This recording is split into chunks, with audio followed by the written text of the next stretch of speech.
Hello guys, how are you? I hope you are all well. So as I told earlier, then my last topic will be a variant configuration for the discrete manufacturing.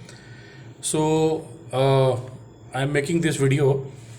So this is the very important segment in discrete manufacturing, variant configuration. Most of the industries using the variant configuration as per the product, where the so much variation is there in product level, so much variations as per the customer's requirement. Companies are manufacturing the different one product in different segments, different characteristics. Okay, mostly in automobile industry you can see, and steel industries and other metal industries, where one product have been multiple characteristics, multiple dimensions, and as per the customer's requirement they are manufacturing. So in SAP the same thing we are mapping. Okay, so I will go one by one steps, and what are the prerequisites required, what are the master data required in variant configuration is very important.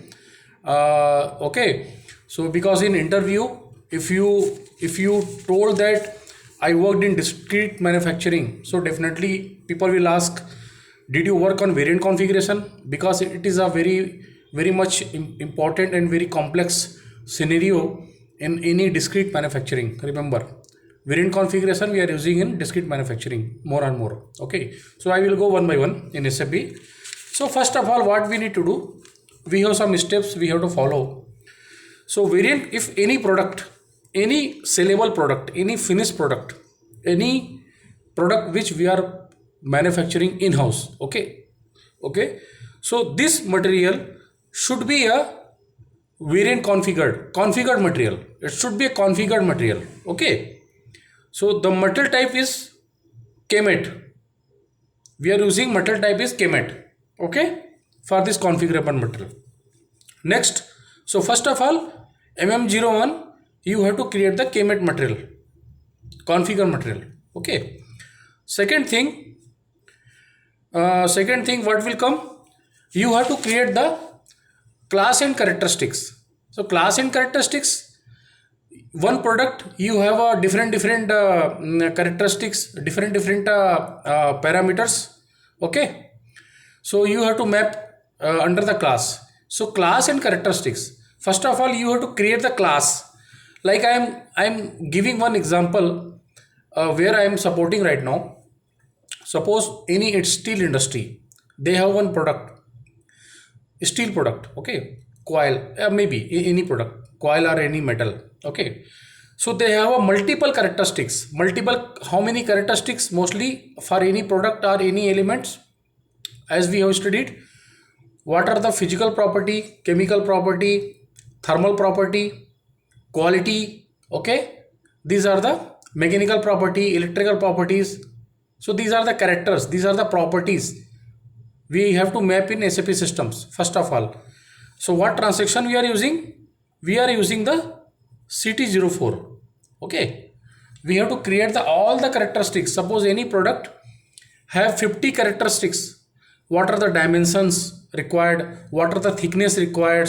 What are the tensile strength required? So all these things, all the characteristics we have to create in SAP. Okay, the transaction code is C204. Remember. Then once you created this all the characteristics, product characteristics, you have to assign this all the characteristics into the class. So what are the class type? We are using 300 is a variant class type. For batch we are using the 023. Remember, when you create the class under this product, X product, for example, you have to map, you have to assign all the 50 characteristics into the class. So CL01 transaction for the class creation, and before that CT04 you have to create all the characteristics. Okay, so once your material created, material master, then you created class and characteristics, then you have to define the you can create the BOM, you can create the configuration profile you have to create. So these are some certain mandatory steps you need to follow for end to end, start to end, for the variant configuration. Okay, So once you create the configuration profile through CO41, you have to assign this class, you have to assign there. Okay, then comes to next, this is the CO41. Then come to the, you have to create the bomb, that is called the super bomb. Okay, you have to create the super bomb. Once any X product, you have a 10 child materials. Okay,